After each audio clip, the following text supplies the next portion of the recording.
अस्सलाम वालेकुम, Tahir Jabbar hair guys. मैं आज आप लोगों से बहुत ज़रूरी बातें डिस्कस करने आया हूँ जो बीइंग अ पाकिस्तानी जनरली हम डिस्कस नहीं करते, जो कि डिस्कस होनी चाहिए। आलमी दर्जा बंदी में पाकिस्तान का पासपोर्ट दुनिया के कमज़ोर तरीन पासपोर्ट्स में चौथे नंबर पर आया। What does it means?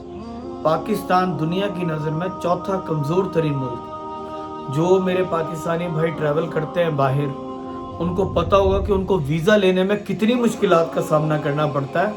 उसकी वजह यह है कि हमारी दुनिया में रेपो बहुत ख़राब है बीइंग अ पाकिस्तानी, और हम कभी ये बातें डिस्कस ही नहीं करते।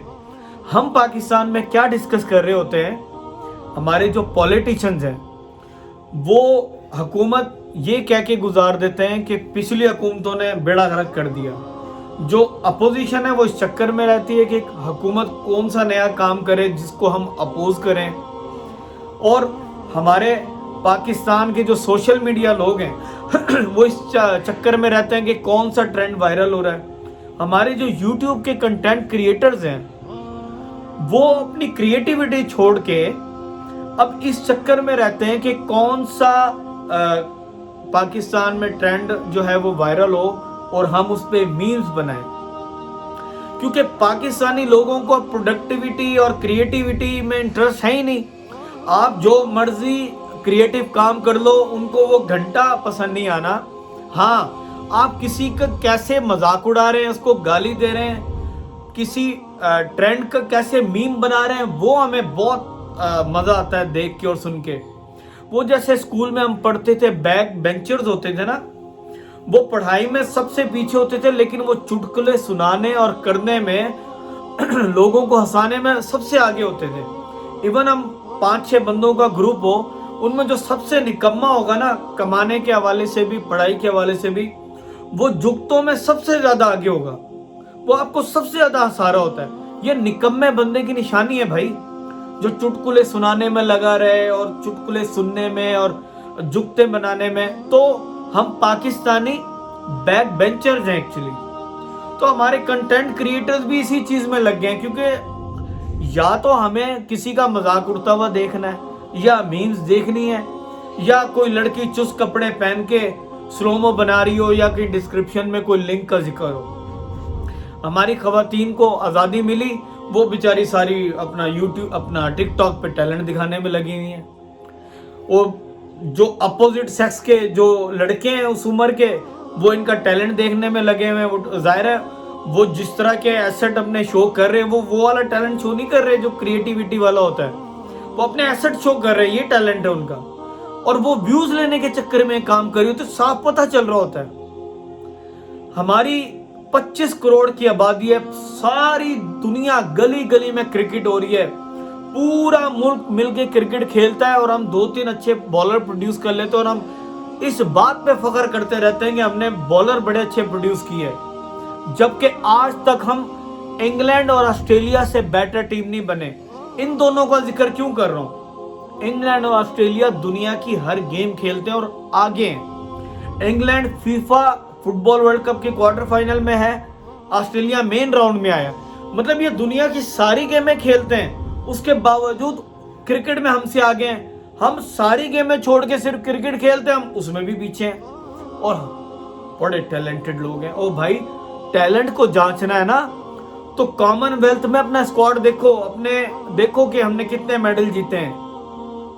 ओलंपिक में जब हमारा स्क्वाड जा रहा होता ना, वो जब रैंप पे वॉक करी होती टीम है, उसमें देखा करो हमारा दस्ता हम कौन कौन सी गेमों में शिरकत कर रहे हैं। शर्म से डूब मरने का मुकाम होता उस टाइम। हम एक क्रिकेट को लेके बैठे हैं। फीफा वर्ल्ड कप में दुनिया के ऐसे ऐसे मुल्क क्वालिफाई करके आते हैं जिनकी कुल आबादी पाकिस्तान के सियालकोट, भावलपुर वगैरह से छोटी है। मोरक्को माशाल्लाह, उन्होंने क्या हमारा जो पाकिस्तानी मीडिया है वो पाकिस्तान को रोशन ख्याली की तरफ धकेलने के चक्कर में लिबरलिज्म और फेमिनिज्म और बता रहे हैं कि जी हमने बड़ा मुस्लिम दुनिया का ठेका उठाया, अब हमें अपनी जिंदगी जीनी है, रोशन ख्याली लेके आनी है, तभी तरक्की करेंगे। वो देखो मोरक्को क्वार्टर फाइनल में पहुंचते ही फलस्तीन के झंडे ले आए यार माशाल्लाह। और अरब ममालिक वहां पे चैंटिंग हो रही है, नारे लगे हैं फलस्तीन के, और वो कतर दुनिया का अमीर तरीन मुस्लिम मुल्क है। उन्होंने तो कोई अपना जो है वो रोशन ख्याली नहीं दिखाई।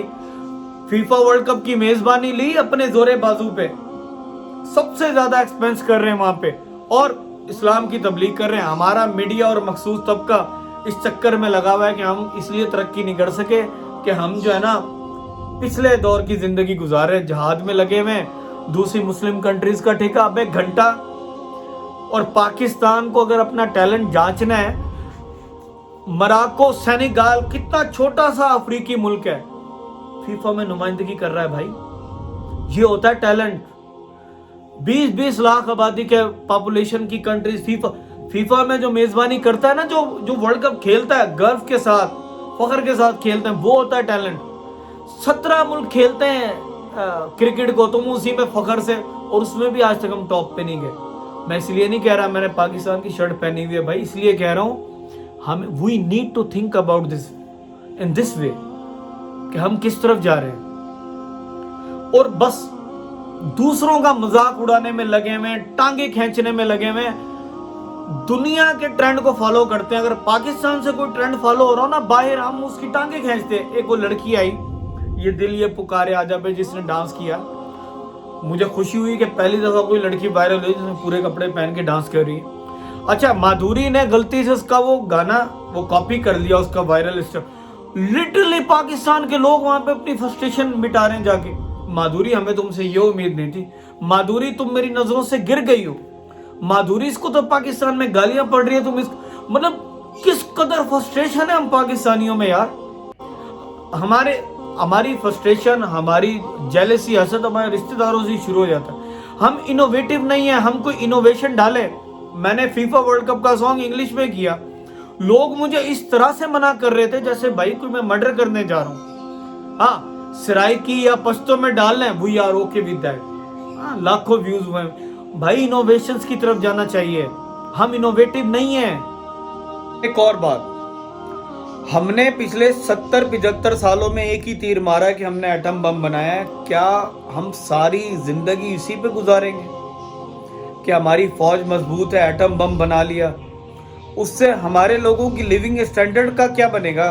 बेटर हो गई है दुनिया में। अब जंगी कंसेप्ट नहीं रहा भाई। जब से एटम बम आए, हाइड्रोजन बम बनने की बात हो रही है, तब से जंगी इम्कानात खत्म हो गए हैं, क्योंकि उनको पता है उधरों भी एटम बम बजना है, इधरों भी कहानी खत्म।